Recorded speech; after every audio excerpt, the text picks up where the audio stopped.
have a nuclear radioactive sugar battery in millivolts currently.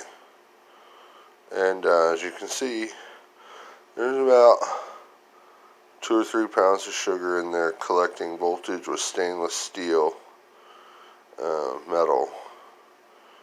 And as you can see, it fluctuates, but it's mostly collecting energy. That's a significant amount of voltage, and you can increase it by covering the metal in water with sugar. You basically get a voltage from nuclear radioactive. The only thing is our leads here don't want to stick.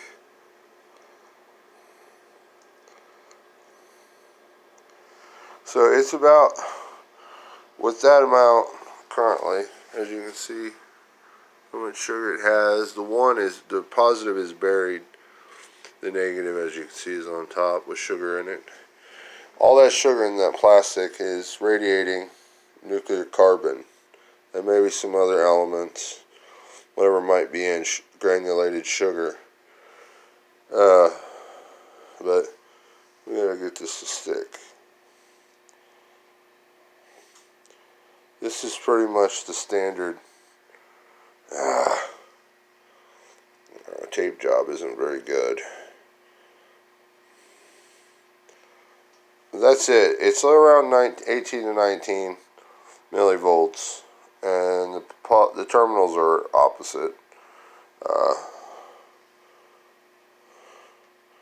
As you can see, I can hold it, and it's collecting nuclear radioactive carbon energy, like gamma rays, things like that.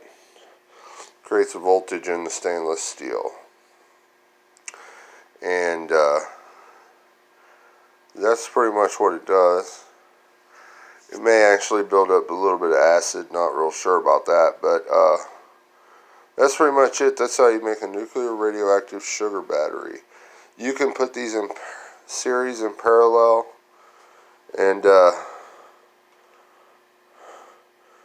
you can collect energy for a really long time, because carbon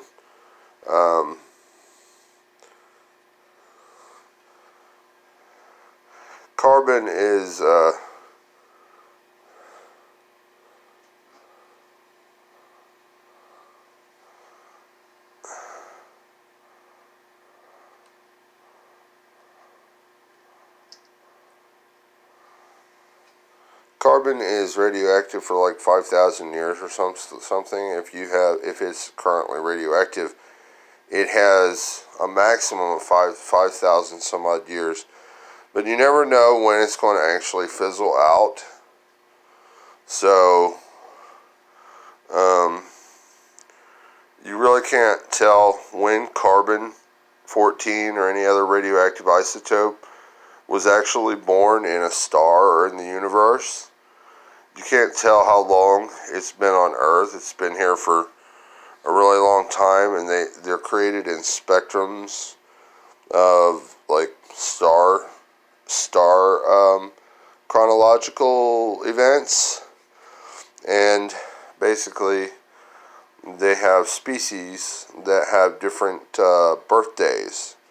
So you don't know how long it's going to last, but it could last for a long time, several years.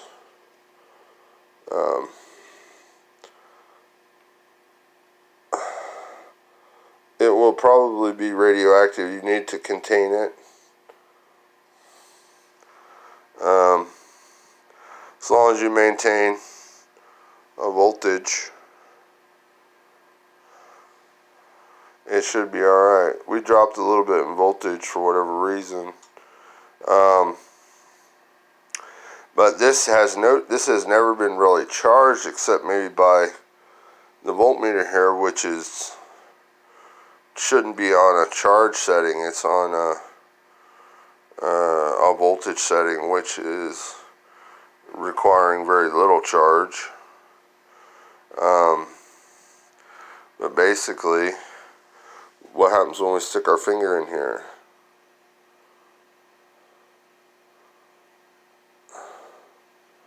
It reduces the energy. Take it out.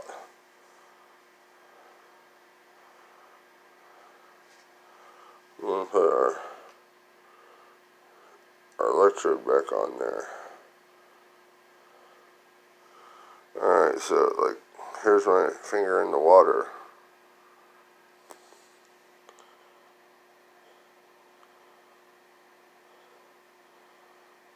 We don't know what it does. But that is 17.4 millivolts.